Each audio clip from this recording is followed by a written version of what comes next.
Alright, ladies and gentlemen, I'm here on the show, and I'm here on the show doing my news videos. So we're going to start off with some NASCAR news because we have a bit to talk about, so we're going to get right to it here. So the first thing I want to talk about is a thing here from NASCAR on Reddit.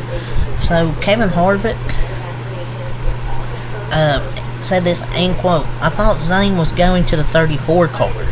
But it sounds like Ford might be frustrated with how Zane left the Ford camp, and that might not be an opportunity there because of the manufacturer. Basically, and sometimes the young ones, end quote, learn the hard way. Learn the hard way." I think he said this on the Happy Hour podcast. I don't know. I mean, Ford doesn't have many talented prospects. Look, I'm not saying Zane is a Kyle Larson, but you can't fumble him. I mean, they already fumbled him once. If they fumble him twice, it's their own fault. I mean, the Ford camp is stupid. They remember when they denied Tony Stewart, Kyle Larson, to bring Kyle Larson aboard? I hate to break it to you, Ford, there are a lot better options right now. Zane had a terrible start to the year, yes, but now he's right behind Hocevar, fighting for top 15s and 20s weekly. I mean, this is such a Ford move. Zero talent in the pipeline, and you have a good driver who has a great relationship with Front Row Motorsports, and now you want to end quote, teach him a lesson, basically. Ford is clearly one of the more emotionally driven driver manufacturers. They make decisions off vibes, and it's always the wrong vibes. They're pathetic. You think after fumbling Larson they would have learned a lesson, but nope. And you had Kyle Busch, Jeff Gordon, Casey Kane there. And they got pissed at Briscoe for his JGR press conference. Edsel Ford. They're one of the most emotionally driven manufacturers in the sport. Like, this is an example maybe of why Tony Stewart wanted out. Absolutely hamstrung in terms of driver talent. Possibly. Because he wanted Kyle Larson, but Ford said, no, he said, nope.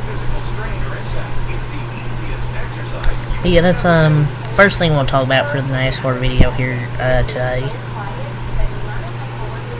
I'm going to talk about a paint scheme here. The number 45 Upper Deck Toyota Camry XSE will debut this weekend at Darlington in the regular season finale. The scheme is fit for the current regular season points leader with co-owner Michael Jordan alongside Tiger Woods and Wayne Gretzky on the hood.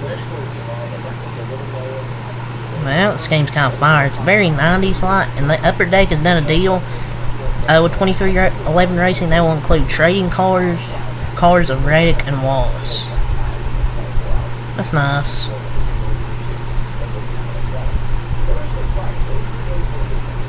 So Austin Dillon's appeal yesterday, it was denied by the final appeals officer. So the first appeal was denied. They went to the final appeals officer, and yesterday that appeal was denied. Good.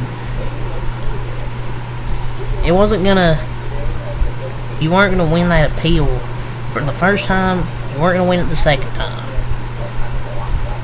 And you should just give him an additional penalty for wasting NASCAR's time. Like, appeal, like, more points for driver and owner, or no playoffs next season either. But you love to see it. And their statement, you can read the statement. But yeah, he loses the final appeal, so at Darlington this weekend, Austin Dillon, he's got to win to make the 2024 NASCAR playoffs. Yeah, he ain't gonna win Darlington. He'll finish maybe 25th at best. He ain't gonna win Darlington. He'll finish 25th or 30th at best. So we're gonna go over the entry list for Darlington this weekend, Cup and Xfinity. 38 Xfinity entries, and it's a pretty stacked field this weekend with Cup guys there. So notables: Ray Van Austin 07, Chad Fincham 14, Joey Logano is back in the 15, Chase Elliott in the 17, Joe Graff Jr. in the 19, Christopher Bell in the 20, Corey Haim in the 26, Noah Gregson in the 30, 45 in the 45, Garrett Smithley, Carson Quample in the 88, and Ross Chastain in the 92. So this is a pretty stacked field this weekend, and Hamlin isn't doing his Xfinity start. I don't know what happened to that. Thought that was supposed to happen. This probably is a switch, maybe. Maybe they have him. Maybe it's a switch. I don't know. But yeah, what a field. I thought Hamlin was supposed to do this race. He said his podcast last year that he was likely done doing that. So a few notable entries for Cup. The Cup entry list: Cass Grau in the 15, Shane Van Gisbergen in the 16, Timmy Hill in the 66, and his sponsor is W. Yes, W. Just the letter W. He's got a W sponsor. So the big news finally come out today, and Mexico City. It will both be Cup and Xfinity in the Mexico City next year. Not surprised. This announcement was gonna happen soon. It happened today. They're gonna be using. They will use most of the F1 circuit, 14 turns and over 2 miles in the front straight. NASCAR will skip turns 5 and 6 and turn right instead of left in 4. So that's. I mean, Mexico City's cool. I mean, I'm down for it. I mean, especially replacing a Richmond race, and the ticket website's also up for June 15th and June 14th, 15th, and on NASCARmexico.com for 2025, and they're gonna promote the races probably pretty heavily. So I'm down for Mexico City. I think it's gonna be a great event, especially replacing a Richmond race, which is already confirmed by Bob Parkers from Twitter. Kyle Busch will get to race. Ben Kennedy said. But NASCAR will use 14 turns. Update to the course configuration, they'll use 14 turns. And the summary, basically, it's a 17-turn, 2.674 mile road course, same as the current F1 series. June 14th and 15th with Xfinity and Mexico Series on Saturday. Cup on Sunday the 15th. The Xfinity race on CW. The Cup race on Prime Video, Amazon in 2025. So that's kind of a summary there. And the NASCAR's news release did not say which track would be replaced by Mexico City, but is expected to be Richmond going to one race. Expect full schedule possibly as early as Thursday, Bob Parker said.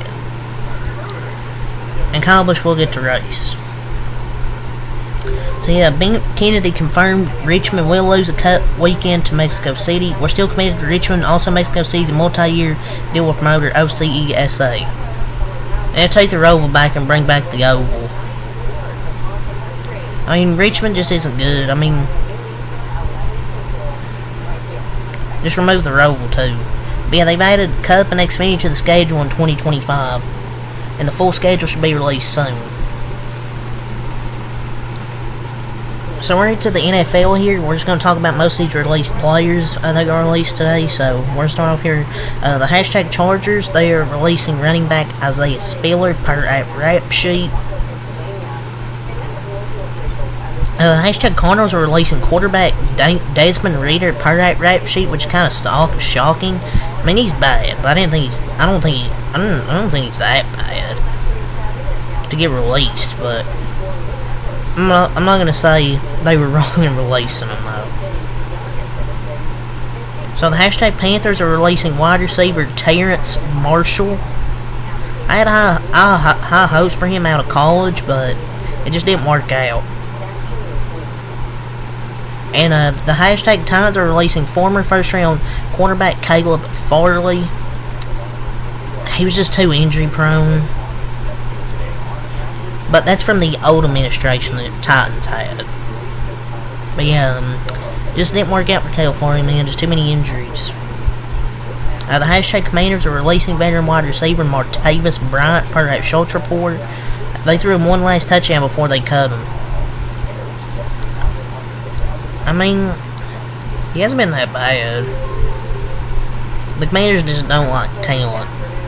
I'm just kidding, he's not really talent anymore.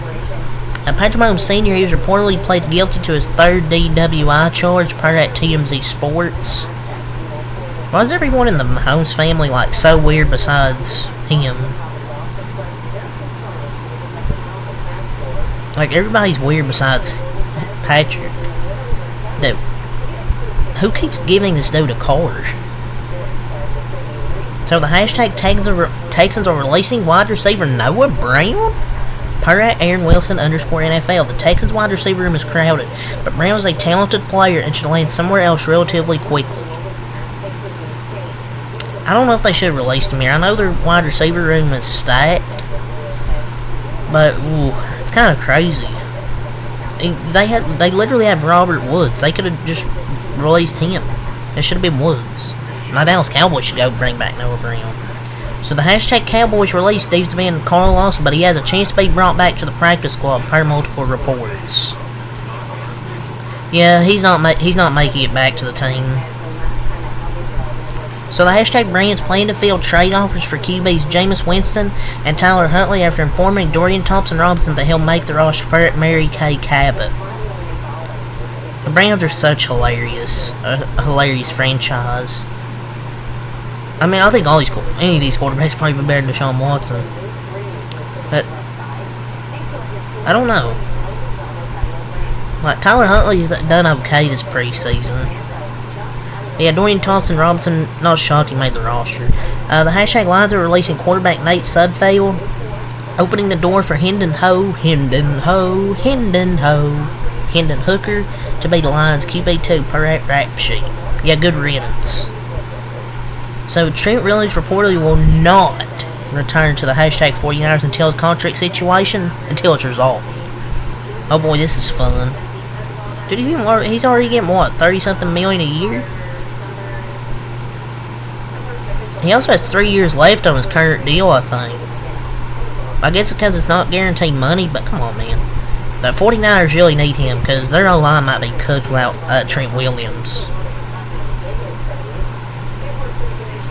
So the hashtag Commanders are actively trying to trade tight end Cole Turner per at Nicky Jehovah, or how do you say his name, or that name.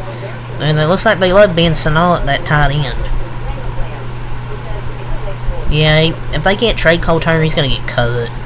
For the hashtag Saints, they are releasing veteran running back James Robinson. This will be, I've done the NASCAR news, NFL news, and this will be my 2 news here in the same video.